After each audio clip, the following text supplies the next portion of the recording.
Hello மக்களே, மாடி தோட்டத்தில் இப்போ நம்ம நிறைய ரோஸு இப்போ தான் புதுசாக வாங்கி வச்சுருக்கோம். எல்லா ரோஸுமே இதெல்லாமே இப்போ தான் வாங்கி வச்சுருக்கு. இது வந்து இந்த பன்னீர் ரோஸ் கலரில் பூக்கும் பார்த்திங்களா, அந்த பன்னீர் ரோஸு.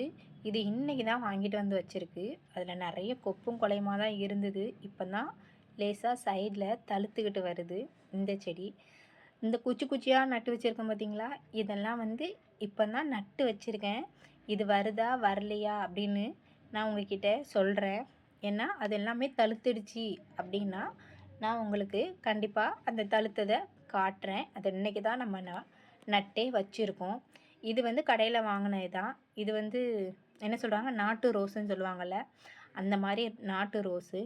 இது எல்லோ கலர் ரோஸு. இந்த ரோஸை வந்து நம்ம எல்லா ரோஸையுமே பிச்சிட்டோம். இது வந்து ஒரு 10 நாள் ஆகுது. எல்லா ரோஸும் பிச்சிட்டு இப்போ தான் மறுபடியும் துளிர் விடுது. இந்த துளிர் விடுறதுக்கு இந்த செடி சும்மா நட்டு வச்சுருக்கேன் பார்த்துக்கோங்க. இந்த ஒரு இடத்துல கொப்பு கடந்தது, அந்த கொப்பை எடுத்துகிட்டு வந்து தான் சும்மா நட்டு வச்சுருக்கேன். அது லேசாக வச்சு 10-15 நாள் ஆகுது. அது இப்போ தான் துளிர்த்துருக்கு. அடுத்த வீடியோவில் இது எந்த அளவுக்கு துளிர்த்துருக்கு அப்படிங்கிறத நான் என்ன செய்கிறேன் உங்களுக்கு காட்டுறேன். இது வந்து நம்ம தனியாக வாங்கி வச்சது தான். அது வந்து மெரூன் கலரு. அது இப்போ தான் மொட்டு விட்டுருக்கு. நல்ல பெரிய பூவாக பூக்கும் அப்படின்னு நான் நினைக்கிறேன்.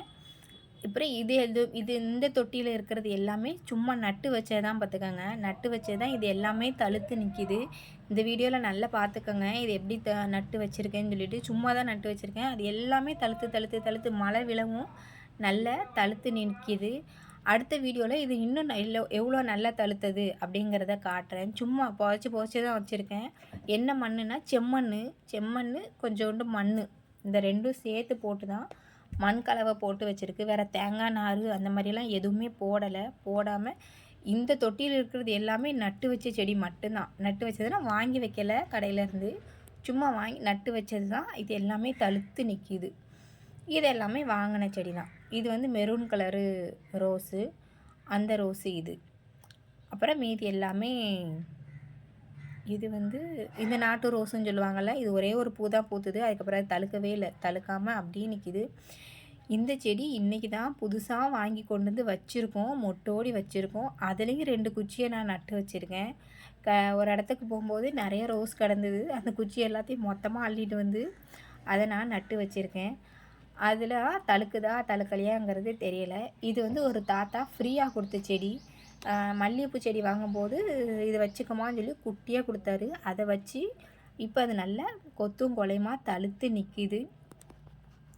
நான் உங்களுக்கு இந்த நட்டு வச்ச செடியெலாம் தழுக்குமா தழுக்காதாங்கிறத கண்டிப்பாக காட்டுறேன். காஞ்சி போச்சுன்னா காஞ்சதை கூட காட்டுறேன். இதுவும் பாருங்கள், ஒரு தொட்டியில் நிறைய வாங்கி நட்டு தான் வச்சுருக்கேன். இது வருமா வராதாங்கிறது தெரியல. இந்த மல்லிகைப்பூ செடி வாங்கி வச்சது வெளியே. இது 50 ரூபான்னு வாங்கி வச்சுருக்கோம். அதில் ஒரு குச்சி கிடச்சிது. அந்த குச்சியும் நான் அதிலேயே நட்டு வச்சுருக்கேன். தழுக்குமா தழுக்காதா அப்படிங்கிறதுக்கு பார்க்குறதுக்கு. இது வந்து இந்த பன்னீர் ரோஸும் நாட்டு ரோஸும் பார்த்துக்கோங்க. இது கிடைக்கும் தழுக்கும் அப்படின்னு சொன்னாங்க. அதனால் ஒரு வீட்டில் பெரிய மரம் கணக்க நின்றுது. அதுதான் வளைச்சி வச்சுருக்கேன்.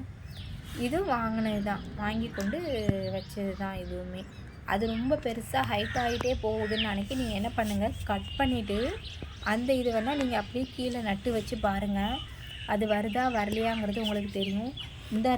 இந்த காட்டுறது வந்து சும்மா நட்டு வச்ச செடி தான். அது இப்போ தான் லேசாக துளிர் விட்டு வருது. துளிர் விட்டு வந்து தழுத்துடுச்சு அப்படின்னா நான் அதையும் உங்களுக்கு என்ன செய்கிறேன் காட்டுறேன். இதுக்கெல்லாம் என்ன உரம் போடுறேன்னா வெறும் தண்ணி தான் ஊற்றுறேன். காலையிலையும் சாயங்காலமும் தண்ணி ஊற்றுவேன். நிறைய ஊற்ற மாட்டேன். அதுக்குன்னு இந்த மில்க் மேடு டப்பா இருக்கும் பார்த்திங்களா, மில்க் மேடு டப்பா. அந்த மில்க் மேடு டப்பாவுக்கு ஒரு டப்பா தண்ணி தான் காலையில் ஊற்றுவேன். சாயங்காலம் ஒரு டப்பா தண்ணி ஊற்றுவேன். 15 நாளைக்கு ஒருக்க இங்கே வந்து உரம் மண்ணுன்னு விற்கிறாங்க. அந்த உரம் மண்ணை வாங்கி 15 நாளைக்கு ஒருக்க போடுவேன். அதுவும் நிறையலாம் போட மாட்டேன், கம்மியாக தான் போடுவேன். அதுக்கப்புறம் நீங்கள் இந்த காஞ்சி போன இலையெல்லாம் என்ன பண்ணுங்கள், அப்படியே பிச்சு விட்ருங்க. அப்படின்னா செடி நல்ல ஆரோக்கியமாக தழுத்து வரும். அவள் எங்கேயாவது சாப்பாட்டுக்கு போயிருக்காங்க.